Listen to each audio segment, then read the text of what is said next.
So one of the things I foresee in the future of Valuetainment is for us to one day have an academy that recruits young, teenage entrepreneurs, innovators, to have an incubator where they produce the greatest innovations and ideas in the future. Because I fully believe, there once was a time where you could control a nation based on the music you played. If you could control the music, you control the teenage entrepreneurs. Today, if we can get the 12, 13, 14-year-old, the 8-year-old like you who's watching this saying, I want to one day innovate and completely change the face of an industry, I fully believe you got years ahead of us to be able to pull it off. So let me get right into it.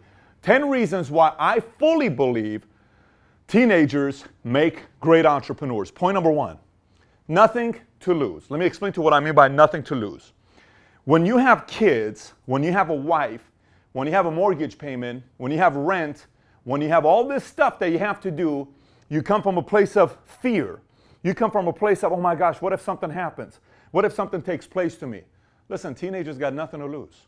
And when I mean nothing to lose, keep this in mind, I'm not trying to impose breaking laws at all. Rules, fine. Laws, not at all with. But what do you mean nothing to lose? Look, there used to be a type of soldiers for the Japanese army called the kamikaze. Some of the adults know kamikaze is a drink like Jessica, but the rest of us who know history on Japanese army, they were the kamikaze soldier. What the kamikaze soldiers were, these were soldiers who would sit in a plane and they would fly the plane into a ship, and they were willing to give up their lives for 7 other people or 20 other people because they had nothing to lose. By the way, they were the scariest people because they were willing to put their life on the line on something much bigger than them. Now here, these teenagers don't have to put their life on the line, but they can put their salary on the line.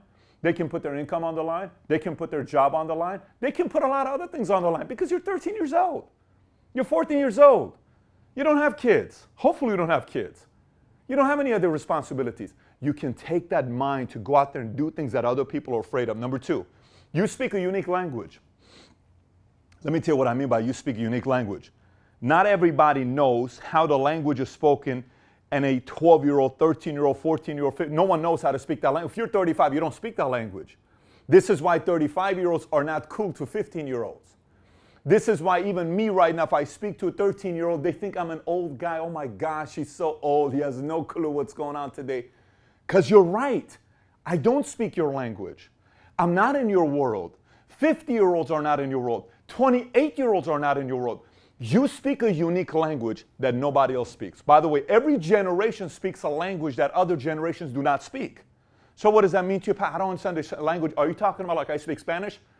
No, it's not a language like a, English, Spanish, Mandarin, all that stuff. It is a language where you know how to speak to your audience of other teenagers that we don't know how to communicate with. You know exactly how to communicate with them. Number 3, the internet is older than you. Think about it.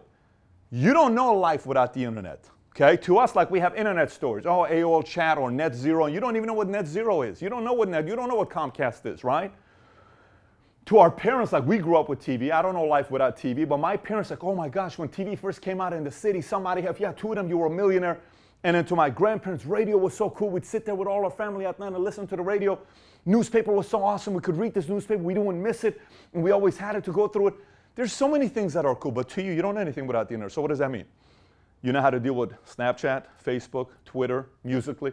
You know every one of these things, and we are learning from you, just so you know that. You have become our teachers. Let me explain that part to you. So you know how to use the current tools better than the older generation does. Now, some of us may say, well, I know everything because I follow all these other trends. No matter how well of a job we do with the current trends that are taking place, you still will connect with it better than we will because it's been in your blood since the day you were born. There was the internet. Not with us. We still have to adapt. There is still not that instinct. With you have the instinct. Number 4, energy.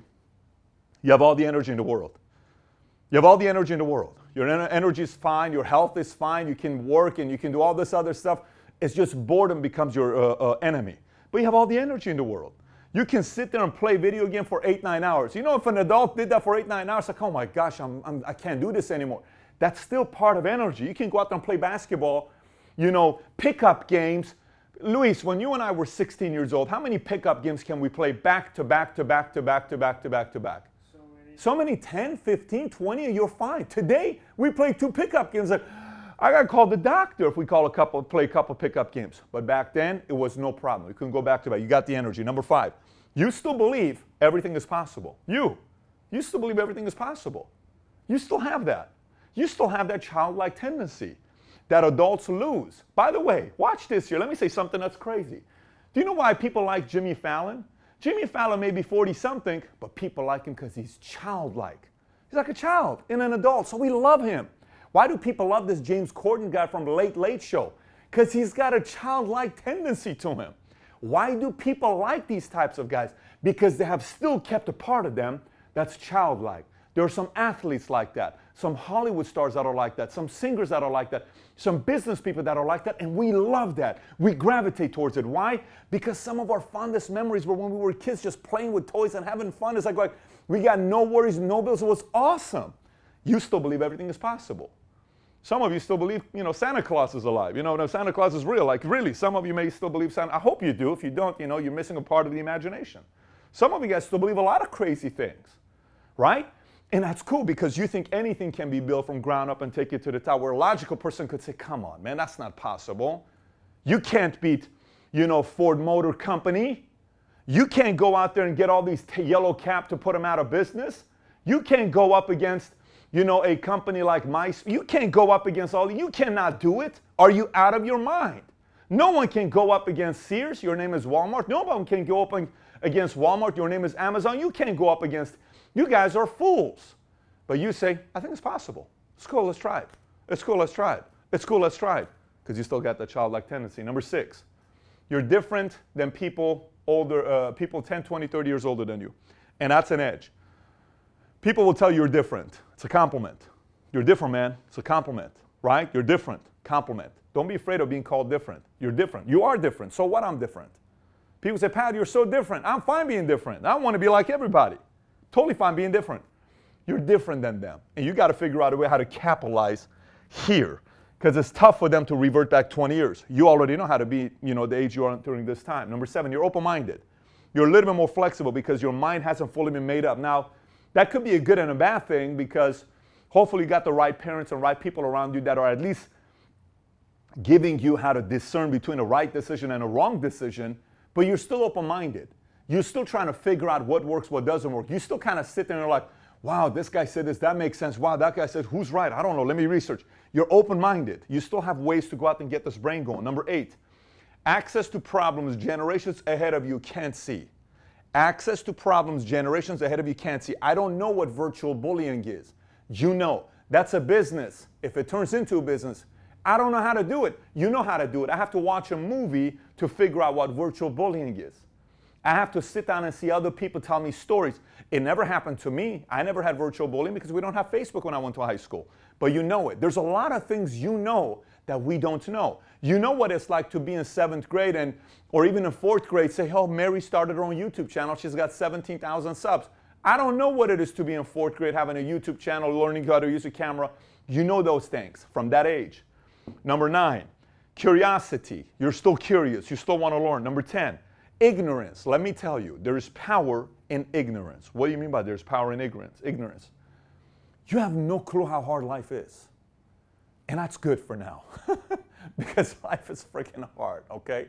But you have no clue. You're ignorant. You don't know how hard it is to start a business. You don't know. Like, dude, other people say, I'm doing it as well. You don't know how tough it is to go out there and raise money, but because you don't know, you'll go to the investor and say, hey, can I have some money? I'm just trying to raise some money. And you don't even know the language.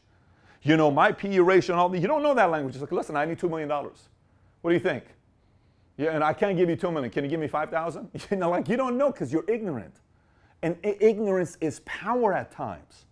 Sometimes when you know way too much, you have all these things in your brain to go out there and talk to people, and in your mind you've calculated every possibility of a rejection, then you don't do it. Okay, and then you don't take action. Versus when you're ignorant, it's like, look, you want to do business with me? I'm sorry? Do you want to do business? How old are you, kid? I'm 14, but do you want to do business with me? Why would I do business with you? Sir, what do you mean, why would you do business with me? I have access to an audience you don't have. I know how to speak the language of 14-year-olds. Do you? No. What do you know about 14-year-olds? Sir, I'm in school. I've been using Snapchat. I don't know what it is to not have the internet. When you were 14 years old, was there the internet? No. Kid, who are you to talk to me like that? I just want to be in business with you. So imagine that language. The person's like, wait a minute, this is making sense. But you're so naive, you're so ignorant, you don't know. And someone's going to say, maybe this kid makes sense. Cool, come on in.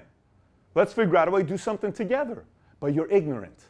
You don't know it. Use that as an edge. Don't use that as something, oh, he's so ignorant. That's fine. He said, Pat, you're so ignorant. That's okay. Ignorant means I don't know. I'm willing to know, but because I don't know, I'm willing to take action. And the other guy knows so much that he's not willing to take action. So don't let that be a crutch. Let that be a strength for you. So this is 10 reasons why I fully believe teenagers will make great entrepreneurs, and why I fully believe you watching this, somewhere in the world, Japan, Argentina, Brazil, Canada, I don't know, somewhere in the world, India, you're watching this saying, I think I can solve such and such problem. And because you are here, you think it's still possible. I believe in you. But make sure you go out and put your mind next to it and watch all the other teenage entrepreneur videos that we have in Valuetainment. Study all the content in Valuetainment. It'll give you an edge on everybody else many, many, many years ahead of everybody else that's trying to learn this concept and the content on Valuetainment for themselves. So having said that, if you got any questions, thoughts, comments, comment on the bottom. If you got any questions you want to ask me, I'm on Snapchat. Luis, let's make it a little bit bigger, the sign of my snap. Snap me your questions. Follow me here if you're a teenage entrepreneur.